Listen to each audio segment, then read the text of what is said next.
இது லோகேஷ் கனகராஜ் அவரோட டவுன்ஃபால் இல்லை ப்ரோ. லோகேஷ் கனகராஜ் வந்து அவர்கிட்ட சரக்கு இருக்கு, ஆனால் மக்கள் அதை தான் விரும்புகிறாங்க. அவர் எல்சியூ மாதிரி படம் பண்ணணும், கைதி, மாநகரம், லியோ அதே மாதிரி அந்த சீரீஸ்லேயே பண்ணணும், மாஸ்டர் மாதிரி பண்ணணும் தான் மக்கள் விரும்புகிறாங்க. இங்கே லோகேஷ் கனகராஜுக்கு வந்து டவுன்ஃபால் கிடையாது. யார் பண்ணுறாங்க அப்படின்னா, மாஸ் ஹீரோ படம் அப்படின்னு வரும்பொழுது லோகேஷ் கனகராஜ் வந்து கண்டிப்பாக வந்து திணறி போகிறாரு. இப்போ அவர் கரெக்டாக ஒன்றும் இல்லை ப்ரோ, விக்ரமும் அதே லோகேஷ் கனகராஜ் தான் எடுத்தார். அந்த விக்ரம் படத்தில் கமல் சார் எல்லா விதமான ஃப்ரீடமும் கொடுத்தாரு லோகேஷ் கனகராஜ். நீங்கள் உங்கள் ஸ்டைலில் பண்ணுங்கள், நீங்கள் பண்ணுறதை பண்ணுங்க. அப்படி ஒரு ஃப்ரீடமை ரஜினி சாரும் விஜய் சார் மாஸ்டருக்கு கொடுத்தாரு, நான் இல்லைன்னு சொல்லலை. பட் லியோவுக்கு அவர் அந்த ஃப்ரீடம் வந்து ஃபுல்லாக கொடுத்தாரான்னு எனக்கு தெரியல. அதுவே வந்து பார்த்தோம்னா கூலி படத்தில் ரஜினி சார் இவ்வளோ பெரிய ஸ்டார்ஸை நீங்கள் போடுங்க, அதை பண்ணுங்கள், இதை பண்ணுங்கன்னு ஒரு ப்ரெஷர் வைக்காம கொஞ்சம் ஃப்ரீயாக வந்து லோகேஷ் கனகராஜை விட்டுருந்தாங்க அப்படின்னா படம் உண்மையாக சொல்கிறேன், லோகேஷ்க்குன்னு ஒரு தனி இது இருக்குது பார்த்தீங்களா. நம்ம ஒரு டைரக்டர் வந்து எதிர்பார்க்காத இடத்துல ஒரு சில விஷயம்லாம் பண்ணுவார். ஸோ அது வந்து சூப்பராக இருக்கும். பட் என்னதான் இருந்தாலும் ஆக்சுவலாக ப்ரோ ஒரு விஷயம் சொல்லணும், லோகேஷ் கனகராஜ் சார் வந்து முடிச்சுக்கணும். இன்னும் ஒரு 2-3 படத்தோட அவருடைய அந்த இந்த எல்சியூ அவருடைய ஸ்டைல் மேக்கிங் அதை கொஞ்சம் முடிச்சிட்டா நல்லாயிருக்கும். இப்போ ஏஆர் முருகதாஸ் வந்து இன்றைக்கி ஒரு வேஸ்ட்டுன்னு சொல்கிறாங்க, ஒரு குப்பை. ஏஆர் முருகதாஸ்லாம் ஒரு டைரக்டராப்பா அப்படிலாம் வந்து சொல்கிறாங்க. ஆனால் அந்த மனுஷங்கிட்ட நீங்கள் பார்க்க வேண்டிய விஷயம் என்னென்னா, நல்லா பாருங்கள், ஒரு தீனா வேறு, ஒரு ரமணா வேற, ஒரு கஜினி வேற, ஒரு ஏழாம் அறிவு வேற, ஒரு துப்பாக்கி வேற, கத்தி வேற. இந்த எல்லா படமும் பார்த்தோம்னா ஒரு ஜேனரில் அந்த வெரைட்டியை தான் மக்கள் எதிர்பார்க்குறாங்க. அந்த மாதிரி வெரைட்டி கொடுக்குற டிரெக்டர்ஸ் வந்து இன்றைக்கி ரொம்ப கம்மி. ஒரு படம் பண்ணாங்கன்னா அது ரஞ்சித் அவராக இருக்கட்டும், மாரி செல்வராஜ் இருக்கட்டும், எல்லாருமே ஒரு படம் பண்ணால் ஒரு படத்துலேயே அப்படியே வந்துட்டு இருக்காங்க. அந்த ஸ்டைல் வந்து கொஞ்சம் மாற்றணும். அதனால தான் சார்பேட்டா கூட வந்து ஓரளவுக்கு இதுவாச்சு. இப்போ எச் வினோத் பார்த்தீங்கன்னா சூப்பர் டிரெக்டர். ஒரு சதுரங்க வேட்டைக்கும் ஒரு அதுக்கப்புறம் வந்த படம் நம்ம தீரன் அதிகாரம் இருக்கும், எந்த வித்தியாசமும் இருக்காது, வேற மாதிரி இருக்கும். அந்த மாதிரி லோகேஷ் கனகராஜை நீங்கள் வந்து ஒரு டிஃப்ரெண்டான ஜேனரில் பண்ண விடுங்களேன். நீங்கள் அதை விட்டுட்டு அவர் வந்த நாள்லேருந்து ஒரு 7-8 வருஷமாக அவரை வந்து ஒரே ஜேனரில் ஒரே மாவை போட்டு பண்ணோம்னா கண்டிப்பாக அவருக்கே ஒரு டவுன்ஃபால் ஆகும் ப்ரோ. நீங்கள் ஒன்றும் இல்லை, உங்கள் கீழே ஒரு காசை கொடுத்து நீ சுற்றிப்பாரு அப்படின்னு சொல்லிட்டு ஊட்டிக்கே நீங்கள் 10 வாட்டி போனீங்கன்னா உங்களுக்கு எப்படி இருக்கும்? அப்படிதான் ஒரு சலிப்பு தட்டி போச்சு இந்த எல்சியூ இது. ஆனால் அடுத்து வரக்கூடிய படத்தில் ரஜினி சாரும் கமல் சாரும் கொஞ்சம் லோகேஷ் நீ பண்ணுறதை பண்ணு, நீ பண்ணுற கொஞ்சம் ஒரு ஃப்ரீடம் கொடுத்தாங்கன்னா சூப்பராக வரும். ஆக்சுவலாக லியோவை விட கூலி வந்து என்ன கேட்டால் ஹானஸ்ட்டாக சொல்லணும்னா நல்ல படம் தான். நான் வந்து கூலி ஒரு 10 மார்க் எக்ஸ்ட்ரா கொடுக்கலாம். பட் லியோவுக்கு என்ன பிரச்சனை அப்படின்னா, இவங்க எந்த இடத்துல கூலி வந்து கொஞ்சம் அதிக கலெக்ஷன் ஆச்சுன்னா படத்தை பார்த்துட்டு போயிட்டு நிறைய விஜய் சார் ஃபேன்ஸு இது வந்து லியோ அளவுக்கு இல்லைன்னு சொன்னாங்க. அவங்க மாஸ்டர் அளவுக்கு இல்லைன்னு சொல்லியிருந்தா கூட கூலியை வந்து ஏதோ ஒரு வாட்டி போய் பார்த்துட்டு 2 வாட்டி பார்த்துட்டு அந்த படத்தை தூக்கி போட்டிருப்பாங்க, அது இவ்வளோ கலெக்ஷன் வந்திருக்காது. இவங்க லியோ அளவுக்கு இல்லைன்னு சொல்லும்போது தான் அது கொஞ்சம் மாட்டிட்டாங்க. ஓ லியோ அளவுக்கு இல்லையா, சரி அப்போ போய் பார்ப்போம் அப்படின்னு பார்க்கும்பொழுது கூலி கொஞ்சம் லியோவை விட பெட்டராக இருந்தது. பட்டு லியோ வந்து அதுவும் ஒரு நல்ல படம் தான், ஆனால் அது எதிர்பார்த்த அளவுக்கு ரெண்டுமே அமையாதது. இது லோகேஷ் கனகராஜோட தப்பு இல்லை, மேபி அவர் ஸ்டைலை மாற்றணும். இல்லை வந்து லோகேஷ் கனகராஜ் வந்து அவரை வந்து டிஸ்டர்ப் பண்ணக்கூடாது, மாஸ் ஹீரோஸ் வந்து டிஸ்டர்ப் பண்ணக்கூடாது. ஸோ அது வந்து நடந்தால் ரொம்ப நல்லாயிருக்கும் ப்ரோ. இல்லை ப்ரோ அவர் வந்து நல்ல டிரெக்டர் தான். என்ன எல்சியூ மேட்ரு என்னென்னா, இப்போ இந்த கூலி படமும் லியோ படமும் பார்த்தோம்னா அதை கூலி கூட ஸ்டாண்டலோன் ஃபிலிம் தான் சொல்கிறாங்க. ஆனால் அதை எடுத்தது பார்த்தீங்கன்னா எல்லா இடத்துலையும் வந்து அது எல்சியூ மாதிரி தான் இருந்தது, அது விக்ரம் மாதிரி தான் இருந்தது. விக்ரம் அப்படியே வந்து கொஞ்சம் காப்பி பண்ண மாதிரி தான் இருந்தது, நம்ம இல்லைன்னே சொல்ல முடியாது. லோக்கி வந்து பார்த்தோம்னா அவருக்கு எனக்கு தெரிஞ்சு அவருக்கு டவுன்ஃபால் இந்த லெவலில் ப்ரோ ஒன்றும் இல்லை ப்ரோ. வெற்றிமாறன் எடுத்துக்கங்க, வெற்றிமாறன் சார் வந்து சூப்பராக படம் பண்ணுறாரு. இன்றைக்கு வரைக்கும் பார்த்தோம்னா மாஸ் ஹீரோ, எந்த ஹீரோ நீங்கள் யார் வந்தாலுமே அவரோட ஸ்டைலை மாற்றிக்க மாட்டார். அந்த மாதிரி ஒரு விஷயம் லோக்கி சாரால் வந்து பண்ண முடியலனா கூட கொஞ்சம் அங்கங்கே சில கொஞ்சம் ரிலாக்ஸேஷன் கொஞ்சம் விட்டுறணும். ஆனால் இப்போ இதே வெற்றிமாறன் வந்து பார்த்தோம்னா அவரோட ஸ்டைலை மாற்றிக்கிட்டு ரஜினி சாருக்கும் அஜித் சாருக்கும் விஜய் சாருக்கும் படம் பண்ணும்போது அவர் ஸ்டைலை மாற்றினாருன்னா நான் சத்தியமாக சொல்கிறேன், வெற்றிமாறன் படத்தை நான் தியேட்டரில் போய் பார்க்க மாட்டேன். நான் ஒரு வாட்டி போய் பார்ப்பேன், அதுக்கப்புறம் வெற்றிமாறன் சார் அதே மாதிரி படம் பண்ணாருன்னா எனக்கு பிடிக்காது. ஏன்னா அவர் ஒருத்தர் தான் என்ன கேட்டால் இந்தியாவில் நம்பர் 1 டிரெக்டர்னு சொல்லுவேன் வெற்றிமாறன் சார். அப்படி ஒரு மேக்கிங் பாருங்களேன், யார் வந்தாலும் அவருக்கு கோஆப்ரேட் பண்ணி போகிறாங்க. தனுஷா இருக்கட்டும், விஜய் சேதுபதியாக இருக்கட்டும், இல்லை சூர்யா, இதுக்கு மேலே எவ்வளோ பெரிய ஹீரோ மாஸ் ஹீரோ வந்தாலுமே அவருக்கு கோஆப்ரேட் பண்ணி போகிறோம். அதுதான் ஒரு டிரெக்டருக்கு தேவை. பட் லோகேஷ் கனகராஜன் வரும்பொழுது கம்ப்ளீட் ஆர்ட்டாக வெற்றிமாறன் மாதிரி பண்ண முடியலனாலும் சில இடத்துல அவருக்கு வந்து ஒரு ரெஸ்ட்ரிக்ஷன்ஸ் இருக்குதான். அந்த அழுத்தத்தை யார் பண்ணுறாங்கன்னா மாஸ் ஹீரோஸ் பண்ணுறாங்க. எனக்கு தெரிஞ்சு அவர்கிட்ட சரக்கு இல்லைன்னுலாம் வந்து நான் சொல்ல மாட்டேன் ப்ரோ, சரக்கு இருக்குது. பட் இந்த எல்சியூ பார்க்கலாம், இந்த படம் வந்து எனக்கு தெரிஞ்சு 1000 கோடி படமாக அமையும் இந்த ரஜினி கமல் சார் காம்போவில். இதில் எல்லாரையுமே அவர் கொண்டு வந்து பண்ணார் அப்படின்னா கொஞ்சம் நல்லாயிருக்கும். பட் சில விஷயங்கள் மாற்றணும், ஒரே மாதிரி வந்து இருக்குது, அதை கொஞ்சம் மாற்றினா நல்லாயிருக்கும். லியோ யாருக்காக ஹானஸ்ட்டாக சொல்லணும்னா விஜய் சார் ஃபேன்ஸு விஜய்க்காக வெயிட் பண்ணாங்க. பட் லியோ வந்து அவ்வளோ ஹைப் அவ்வளோ கலெக்ஷன் அடிச்சதுக்கு காரணம் யார்? எல்லா அஜித் ஃபேன்ஸோ ரஜினி சார் ஃபேன்ஸோ எல்லாரும் போனதுக்கு காரணம் யார்? லோகேஷ் கனகராஜ் தான். லோகேஷ் கனகராஜ் அப்படிங்கிறது ஒரு பிராண்டு.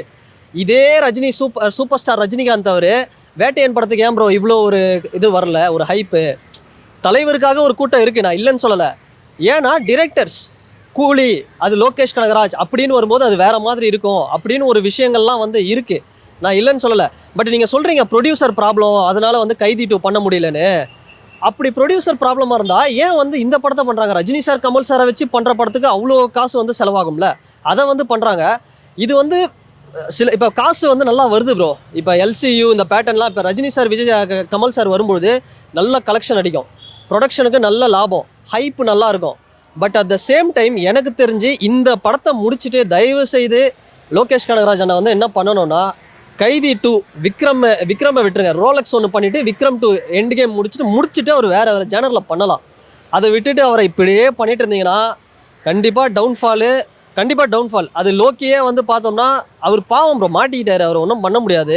மேபி கொஞ்சம் ஒரு 3-4 படத்தோட அவரை முடிச்சு அனுப்பிச்சிடலாம், அதுதான் நல்லதுன்னு சொல்லுவேன். கைதி 2 இப்போ விக்ரம் 2லாம் பண்ணாருன்னா வந்து சூப்பராக இருக்கும். எனக்கு இன்னும் கூட நான் லியோவையும் இந்த கூலி படத்தையும் என் மைண்டில் பெருசாக இல்லை. இப்போது அந்த ஆட்டோலேருந்து எழுந்து வந்தார் பார்த்தீங்களா விஜய் சேதுபதி அந்த விக்ரம் படத்தில், அது இன்னும் மைண்டில் இருக்குது. அப்புறம் அந்த இன்டர்வல் சீனில் அந்த பிளாத்தான்னு ஒரு சாங் இருக்கும், அந்த சாங் வந்து மைண்டில் இருக்குது. ரோலக்ஸோட என்ட்ரி, இதை தாண்டி ஏஜென்ட் நான் ஒரு விஷயமும் சூப்பராக பண்ணாங்க. ஸோ அப்படிப்பட்ட லோக்கியை அதுதான் சொல்கிறேன், எல்சிவாக இருந்தாலுமே அவரை கொஞ்சம் ஃப்ரீயாக விடுங்களேன். கமல் சார் ரொம்ப தலையிட்டு ப்ரெஷர் கொடுத்துருந்தாருனா விக்ரம் ஃப்ளாப் ஆகிருக்கும் ப்ரோ. கமல் சார் ஃப்ரீயாக நான் தூங்குறேன், நீ பாட்டுன்னு தூங்குனேன், நான் உனக்கு கும்பாபிஷேகம் நடத்துகிறேன்னு பண்ணதுனால தான் விக்ரம் இவ்வளோ பெரிய ஹிட்டு. இல்லைனா விக்ரம் கூட ஃப்ளாப் ஆகிருக்கும். அந்தந்த டைரக்டர்ஸாக அவங்கவுங்க என்ன இருந்தால் ப்ரோ நல்லா எடுத்துக்கங்க. அஜித் சார் எவ்வளோ பெரிய ஒரு மாஸ் நடிகர், ஆனால் ஒரு இடத்துல கூட கௌதம் மேனன் சாரை வந்து டிஸ்டர்ப் பண்ணலை அஜித் சார். ஜிவிஎம்என் நீங்கள் பண்ணுறதை பண்ணுங்கன்ட்டார். படம் இன்ட்ரோடக்ஷன் சீன்னா அவ்வளோ மாசாக இருக்கும். பட்டு அஜித் சார் ஃபேக்ட்ரியில் அப்படி எடுத்துகிட்டு வந்து அப்படி கன்னை வைப்பார். அதுதான் ப்ரோ ஒரு டைரக்டரோட மாசுன்றது. அதுதான் எதிர்பார்க்காத இடத்துல ஒரு மாஸ் வரும், அது லோக்கி கிட்ட இருக்குது. ஆனால் அதை பண்ண விட மாட்டாங்களே, அதுதானே இங்கே பிரச்சனை. நீ இப்படி பண்ணு, ஆமீர் கானை தூக்கி போடு, அவங்கள தூக்கி போடு, இவங்கள தூக்கி போடுன்னு ஒரு ப்ரெஷர் கொடுத்தா இதுவாகிடும்ல. எவ்வளோ பெரிய பேட்ஸ்மேனெல்லாம் ப்ரெஷர் கொடுத்தா மிஸ் ஆகிடும், அது மாதிரி பண்ணிட்டாங்க லோக்கியை. பட் பார்க்கலாம், அடுத்தடுத்து வர படத்தில் தான் நமக்கு தெரியும். கூலி ஃப்ளாப் இல்லை, ஆவரேஜ். இதுக்கு சொல்கிறேன், எனக்கே நாகார்ஜுனாவோட போர்ஷன்லாம் பார்க்கும்போது கொஞ்சம் கடுப்பாக இருந்தது. பட்டு ஓகே, அப்படி ஒரு ஹை கிளாஸில் இருக்கக்கூடிய மனுஷனை நீ அந்த ஒரு ரோலுக்கு கொடுத்தா கேங்ஸ்டர் மாதிரி அவர் அப்படி தானே பண்ணுவார். அப்புறம் ஓரளவுக்கு வந்து ஆவரேஜ் மாதிரி தான் இருந்தது படம். என்னை எங்கேயோ பார்த்துருக்கேன்னு சொன்னியே, இன்னுமா எனக்கு தெரியல அப்படின்னு ஒரு டைலாக் சொல்லுவார். அதெல்லாம் சூப்பராக இருந்தது. லாஸ்ட்டில் ஐயோ எனக்கு ஒரு பயம் இருந்தது, என்னடா இது ஆமீர் கான் வந்து சண்டை போட்டு பார்ட் 2 கொண்டு போயிட்டா, கத்தியை வச்சு அது ஒரு அழகாக கொண்டு போயிட்டாங்க. அது வந்து ஃப்ளாப்பு மாதிரி தான் இருந்தது. பட் ஏதோ ஒரு வகையில் தப்பிச்சுது, ஆவரேஜ் தான் நான் சொல்லுவேன், கூலி ஃப்ளாப்லாம் கிடையாது. பட் லியோ வந்து கேட்டால் அதை விட கொஞ்சம் கம்மியாக இருந்தது, ஆவரேஜை விட கொஞ்சம் கீழே தான், பிலோ ஆவரேஜ் லியோ. என்ன பிரச்சனைனா அந்த படத்தில் வந்து ஒரு சின்ன அந்த செகண்ட் ஹாஃபை கொஞ்சம் நல்லா பண்ணியிருக்கலாம். அந்த நரபலி அந்த கான்செப்ட்லாம் இல்லாமல் இருந்தால் நல்லா. இது தெரியாமல் தேவையில்லாமல் வந்து 2 பேர் சண்டை போட்டுட்ருக்காங்க. இந்த பக்கம் அஜித் சார் விஜய் சார் ஃபேனோ, அந்த பக்கம் ரஜினி சார் ஃபேனோ. இவ்வளோ ஒரு பாருங்களேன், இவ்வளோ ஒரு மோசமாக வந்து சண்டை போட்டுட்ருக்காங்க. அப்படியே அவரை திட்டுறாரு, ஒரு மத கலவரம் மாதிரி உண்டு பண்ணிட்டு போயிட்டாங்க. அந்தளவுக்கு வந்து சண்டை போயிட்டுருக்கு. அப்படி நம்ம வந்து ஈஸியாக ஒத்துக்கணும். இப்போ அன்னைக்கு சண்டை போட்டவரே வந்து பார்த்தோம்னா ஒரு சின்ன கிளாரிட்டி கொடுத்துடலாம். தம்பி மேலே கை போட்டு, தம்பி என்ன இது போய் உனக்கு நல்லா இருக்கா, ஏன் நரபலியை போய் கான்செப்டாக எடுத்து வச்சிருக்கான், இதை போய் நீ நல்லா இருக்குன்னு சொல்கிற, அப்படி இப்படின்னு சும்மா கலாய்ச்சிக்கலாம். இது இவ்வளோ பெரிய சண்டையாக போய் காக்கா கழுகு ஃபைட்டு, இதெல்லாம் இவ்வளோ பெரிய சண்டை தேவையில்லை. அடுத்த படம் நல்லா பண்ணிட்டு போயிட்டுருக்கலாம். ஸோ அது என்ன கேட்டால் லியோ பிலோ ஆவரேஜ், கூலி ஆவரேஜ். இப்போ அதை அவர் மாற்றிக்கிட்டு வந்தார்னா ஜனங்க என்ன சொல்லுவாங்க தெரியுமா, இவர் ஏன் மாற்றினாரு, அதையே பண்ணலாம்ல அப்படின்னு சொல்லுவாங்க. ஏன்னா எல்சிஓ அப்படிங்கிறது, லோகேஷ் கனகராஜ் அப்படிங்கிறது அது ஒரு பிராண்டு. இங்கே நம்ம எதையுமே மாற்ற தேவையில்லை. மாஸ்டரில் பவானி, விக்ரமில் சந்தானம், ரோலெக்ஸ், இந்த மாதிரி வெயிட்டான கேரக்டர்ஸை, ஃபகத் ஃபாசில் மாதிரி சில கேரக்டர்ஸை உள்ளே கொண்டு வந்தாங்கன்னா உண்மையாகவே செம்மையாக இருக்கும் அப்படின்னு தான் நான் சொல்லுவேன். ஸோ அதை தாண்டி ஒரே மாதிரி இப்போ பாருங்களேன், கூலியில் 3 ஹீரோயின், ரெபா மோனிகா, ஸ்ருதி ஹாசன், இந்த சின்ன பொண்ணு மோனிகா பிளஸ்ஸின்னவங்க எல்லாருமே கொண்டு வராங்க. இப்போ இந்த 3 பேரை கட் பண்ணிட்டு தீபா, நமக்கு தேவை என்ன, 3 பேர் ஒப்பாரி வைக்கணும் படம் ஃபுல்லாக. அதுக்கு நீ வந்து தீபா சங்கரா அவங்க ஒருத்தங்க இருப்பாங்க பாருங்கள் டாக்டரில், சின்ன கூட இப்படி தான் ஹார்லிக்ஸ் சாப்பிடும். நீ அவங்கள போட்டு போயிடலாமே, ஒரு வேலைக்காரியாக போட்டுட்டு அவங்கள நீ அழ வச்சுட்டு போயிட்டு இருக்கலாம்ல. அதை இல்லாமல் ஆர்டிஸ்ட்டை கொண்டு வந்து வேஸ்ட் பண்ணுறாங்க. ஸ்ருதி ஹாசன் ப்ரோ உண்மையாக சொல்லணும்னா ஹாலிவுட்டில் ஆக்ட்ரஸ் மாதிரி அவங்களுக்கு நீங்கள் ஒரு ஃபைட் சீன் வச்சு ஹியூமா குரேஷி வலிமையில் ஒன்று பண்ணியிருப்பாங்க பாருங்க, அந்த மாதிரி ஃபைட் சீன்லாம் வச்சா சூப்பராக பண்ணுவாங்க. அப்படி யூஸ் பண்ணலாம்ல. ஏஜென்ட் டீனாவை யூஸ் பண்ண முடியுது, ஸ்ருதி ஹாசனை யூஸ் பண்ண முடியாதா? வாங்க ஒரு 3 பேர் வாங்க, உங்களுக்கு வந்து ஒப்பாரிக்கு ஒரு 3 பேரை கூப்பிட்டு அழ வச்ச மாதிரி தான் இருந்தது. பட் அதை தாண்டி ஹாஸ்டல் சீனு அதெல்லாம் சூப்பராக இருந்தது. கேரக்டர்ஸை வெயிட்டாக கொண்டு வரணும் ப்ரோ. அட்லி கூட பார்த்தோம் அப்படின்னா ஒரே மாதிரி பண்ணுறாருன்னா ஏதோ ஒரு கலர்ஃபுல்லாக போட்டு ஏதோ ஒன்று பண்ணிட்டு ஓடிடுது. பட் லோக்கி வந்து பார்த்தோம்னா ஒரு கேரக்டர்ஸை வெயிட்டாக கொண்டு வரணும். ஸோ அது மட்டும் கொண்டு வந்தாருன்னா சூப்பராக இருக்கும் ப்ரோ. பட் மாற்றலாம் தேவையில்ல. பட் ஆனால் இன்னும் ஒரு 3 படம் பண்ணிவிட்டு அவர் இதை முடிச்சிடணும்.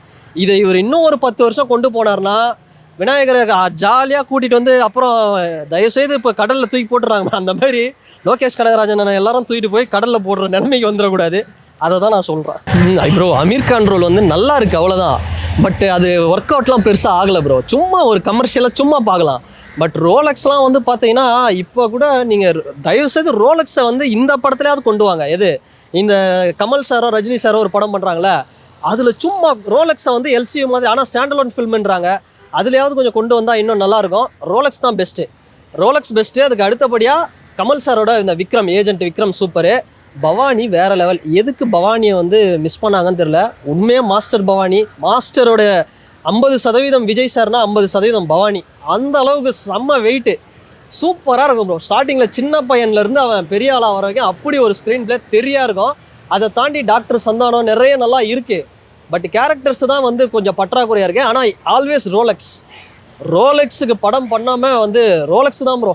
இன்றைக்கி லோகேஷ் கனகராஜ் சூர்யா சார் எங்கே போனாலும் ரோலெக்ஸ்ன்னு தான் கத்துறாங்க நிறைய பேர். அந்தளவுக்கு ரோலெக்ஸ் வெயிட்டு. ரோலெக்ஸுக்குன்னு தனி படம் ஒரு பண்ணணும். இந்த படம்னா கூட ரோலெக்ஸுக்கு தனி படம் பண்ணியாகணும்.